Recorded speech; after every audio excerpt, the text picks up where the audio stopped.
What's up, everyone? Today we're diving deep into one of the most iconic American muscle cars ever created, the Pontiac Trans Am. This wasn't just a car. It was a cultural phenomenon, a symbol of raw power, and for many, the definition of cool. But how did it rise to legendary status, and what led to its ultimate demise? Stick around, because this story has more twists than a mountain road.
Let's rewind to 1967.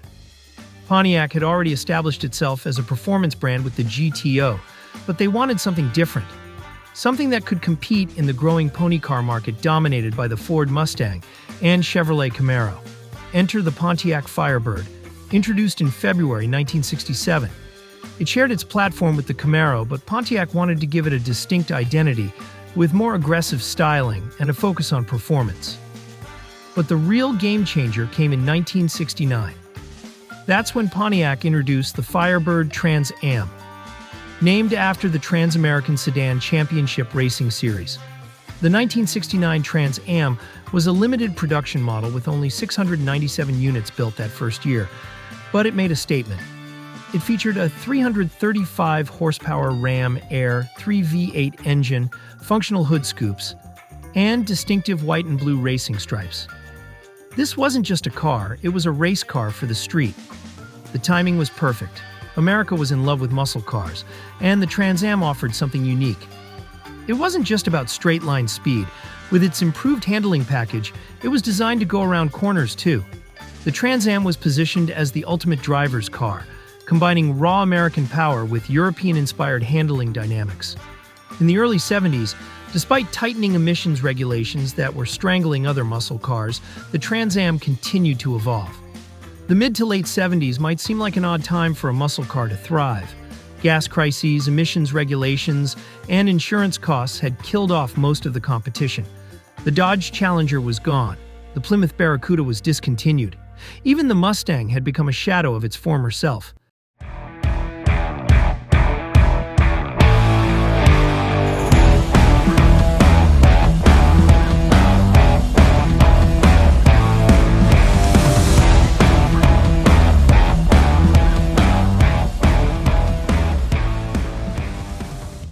Sales were strong, but nothing could prepare Pontiac for what happened next. In 1977, a little movie called Smokey and the Bandit hit theaters. Burt Reynolds drove a black and gold 1977 Trans Am Special Edition, and it became as much a star of the film as Reynolds himself. The impact was immediate and massive. Trans Am sales exploded. In 1976, Pontiac sold about 46,000 Trans Ams. By 1979, they were selling over 116,000 units. The Trans Am had gone from muscle car to pop culture icon. Throughout the late 70s and early 80s, the Trans Am dominated. It was everywhere, on posters in teenagers' bedrooms, in music videos, on television shows like Knight Rider, where the modified Trans Am kit became a household name. The car represented freedom, rebellion, and American automotive prowess at a time when most American cars were frankly pretty disappointing.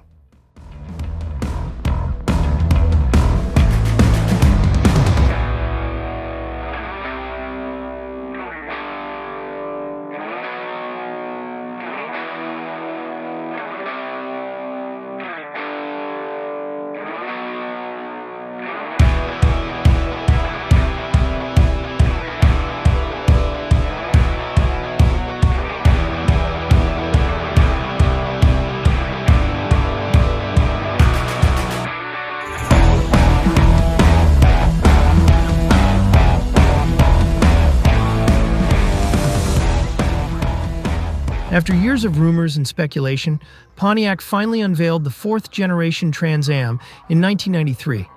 And wow, was it worth the wait.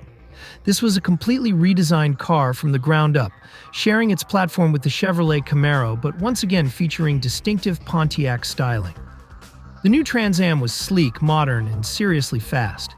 The base model came with a 275 horsepower LT1 V8, the same engine found in the Corvette.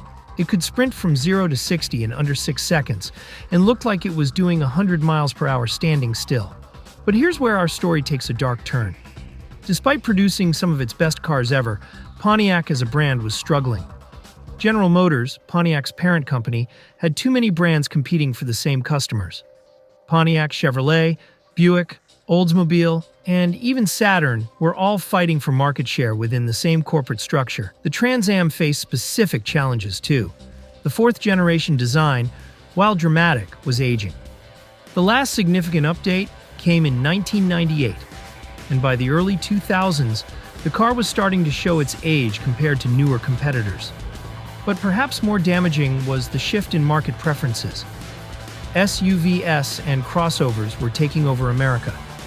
Young buyers who might have once lusted after a Trans Am were now choosing practical SUVs or imported sports cars. The muscle car market was shrinking, and GM had to make hard decisions. Production of the fourth-generation Trans Am ended in 2002. It wasn't announced with fanfare or a special goodbye edition. It just stopped. So, what's the legacy of the Pontiac Trans Am? Despite its end, the Trans Am remains one of the most beloved American cars ever created. Values of well-maintained examples, especially the Smokey and the Bandit editions, the GTA models, and the WS6 Trans Ams, have been climbing steadily. These cars are now recognized as important pieces of American automotive history. The Trans Am represented something special: American engineering, bold styling, and accessible performance. It was never the most refined car, never the most sophisticated, but it had something that can't be quantified in specifications: character, soul, and attitude. For those of us who love cars, the Trans Am's story is bittersweet. We witnessed the rise of an icon, celebrated its glory years, and mourned its demise.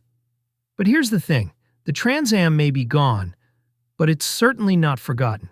Every time you see that Firebird decal, every time someone pops in Smokey and the Bandit for another viewing, the spirit of the Trans Am lives on. The Trans Am proved that sometimes the car isn't just about getting from point A to point B. Sometimes it's about the journey, the experience, and the feeling you get when you slide behind the wheel and fire up that rumbling V8. And that, friends, is truly timeless. Thanks so much for watching. What's your favorite Trans Am generation? Drop a comment below and let me know. If you enjoyed this deep dive into automotive history, smash that like button and subscribe for more content. Until next time, keep the rubber side down and the shiny side up.